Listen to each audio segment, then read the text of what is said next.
Would it surprise you to learn I'm starting to believe the Chartreuse Leprechaun works for the government? What? How is that possible, you ask? Great question. Let me explain.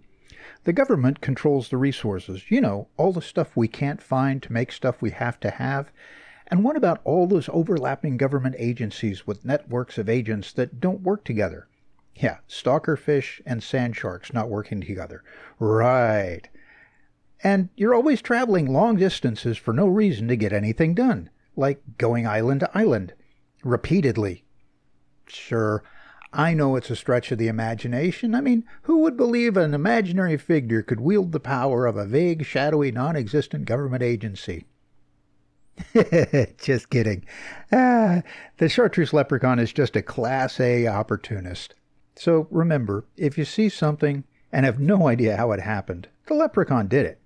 Like somehow hiding all the sea glide fragments, or all the important resources suddenly going missing, or that dangerous creatures just appearing out of nowhere. Yeah, the Leprechaun did it.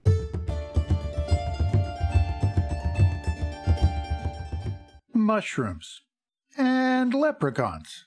Well, what do they have to do with each other? For starters, did you know that Ireland alone consumes over 13 million metric tons of mushrooms every year? And, of course, courtesy of the 1960s and 70s, we all know about the magical and psychedelic properties that are often associated with mushrooms. And there's lots of Celtic traditions that involve mushrooms.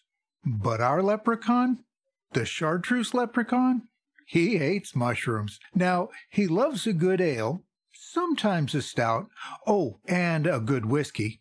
But I digress. Back to the subject at hand, which is, mushrooms. The Chartreuse Leprechaun does not like mushrooms. He does, however, like to bother other people with mushrooms, especially big, giant, enormous, fantastic mushrooms. Yeah, he hates mushrooms and what they do to him, but he loves watching what they do to other people.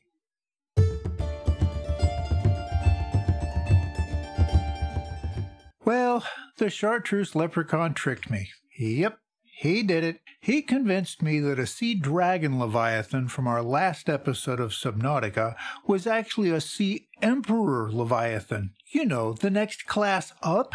So, yeah, the Chartreuse Leprechaun got me to be more afraid than I needed to be, which, well, it's kind of relative anyway. I mean, the sea dragon is pretty tough after all.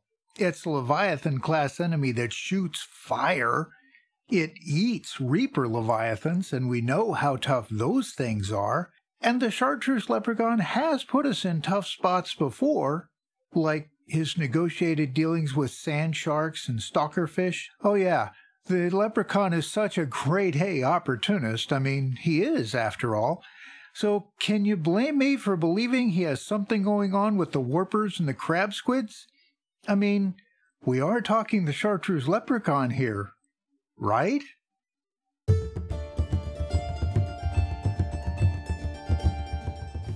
The great comedian George Carlin once asked, "You ever wonder what a dog does on its day off? They can't lie around, that's their job." Well, that got me wondering about the Chartreuse Leprechaun. What does he do on his days off? Or does he get days off? Is he always on the clock? Depending on the origins of the word leprechaun you go with, they're cobblers, shoe repairers, and as we all know, shoes are always wearing out. And of course, our Chartreuse Leprechaun is a mischief maker, and there's no end to that either. He distracts you, and then his cohorts, like warpers and such, step in, and suddenly you're right back where you started. So, with all these friends doing his dirty work, what does our leprechaun do with his time? Does he drink? Does he fly around in the sun? No one really knows, because something always seems to happen that you just cannot explain. And you know immediately that the leprechaun did it.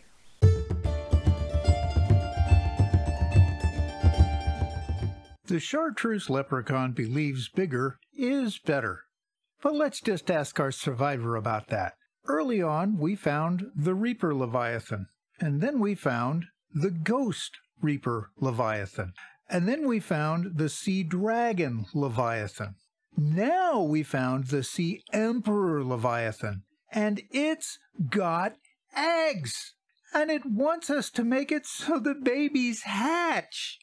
I mean, well, if it gets us cured, I guess we're in because, well, if we get cured, then we can turn off the alien cannon that stranded us here in the first place. And if the cannon is off, we can use the blueprints we found in the captain's quarters to make a rocket so we can leave this planet because that gets us away from the chartreuse leprechaun?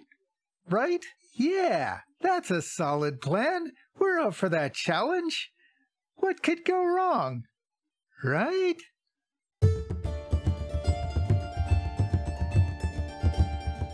Our survivor in Subnautica did it. He made it off planet. He set an entire species free. He managed to get the planet and himself cured of the Korea virus, all despite the notable efforts of the chartreuse leprechaun. Deeds truly worthy of song and celebration. The celebration was short-lived. To be fair, the computer did warn him what was ahead when he found that first diamond. Remember that materials you gather are the property of the All-Terra Corporation. You will be liable to reimburse the full market price. Your current bill stands at 3 million credits. But the chartreuse leprechaun generated a computer glitch, so no further warnings or updates ever happened until he made it off planet. Welcome home to All-Terra. Permission to land will be granted once you have settled your outstanding balance of 1 trillion credits. Yes, you heard that correctly. He owes Alterra 1 trillion credits for all the stuff he mined and used in the service of Alterra that is still back there on the planet. Enter the chartreuse leprechaun again. Unable to land, and for reasons that are still unknown, our survivor decided to appeal to the chartreuse leprechaun for help. Absolutely giddy at the chance, a well-engineered chance at that, to get back at our survivor, the chartreuse leprechaun brokered the sale of the debt to a salvage company. For a substantial fee, of course. Then he headed for the pub and proceeded to have a lot of fun. Our survivor can't go home, though. Instead, he breaks ships.